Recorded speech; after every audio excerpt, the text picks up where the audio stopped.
Vítajte priatelia dobrej knihy. Dnes vám prinášam veľmi zaujímavý román, ktorý ma zaujal a určite zaujíma aj vás. Ide o detektívny román a bude sa vám čítať úžasne. Umelá inteligencia versus ľudská skúsenosť. Logika versus inštinkt. V Spojenom kráľovstve je každých 90 sekúnd niekto nahlásený ako nezvestný. Stratil sa, zmizol, inutím oka. Ovdovela Kate je vyšetrovateľka, ktorá dôveruje svojim inštinktom. Vybrali ju, aby viedla pilotný program, do ktorého je zapojený aj asistent v podobe umelej inteligencie Locke. Katine inštinkty však často narážajú na Lockeovú logiku.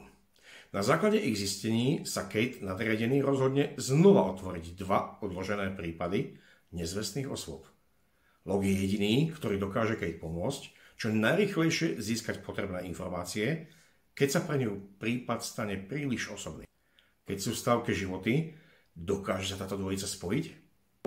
Ide o debut novej autorky, ktorý si kladie otázku, čo znamená byť človekom. Táto kniha ma veľmi zaujala, nakoľko v sebe nesie dva aspekty.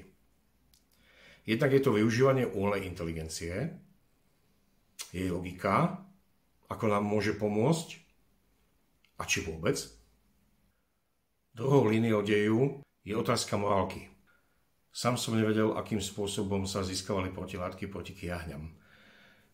Edward Jenner otestoval vakcínu proti kiahňam na svojom vlastnom synovi a riziko, ktoré podstúpil, pomohlo zachrániť životy miliónom ďalších ľudí. Je to však otázne. Podobný aspekt sa nesie v celom tomto príbehu, či je morálka morálna, čo je pre niekoho morálne, pre niekoho nemusí byť a kto vlastne určuje tie hranice morálky. Veľmi dobrý príbeh. V tomto románe, kde detektívka spolupracuje s umelou inteligenciou, je vidieť, ako dennodenne klameme samých seba.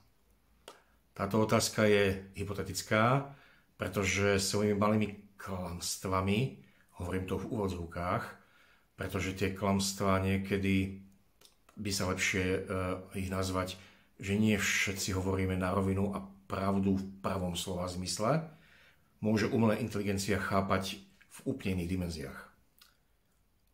Umelá inteligencia príde vlastne na to, že ľudia zrejme nedokážu sa poučiť a sú stále vydaní na milosť a nemilosť svojim emóciám. Je to dobré? Je to zlé?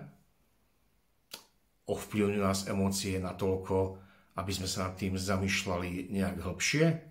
Môže nám v tomto umelá inteligencia pomôcť? Odpoveď nájdete v tomto románe. Veľa ho odporúčam. Do čítania, priatelia.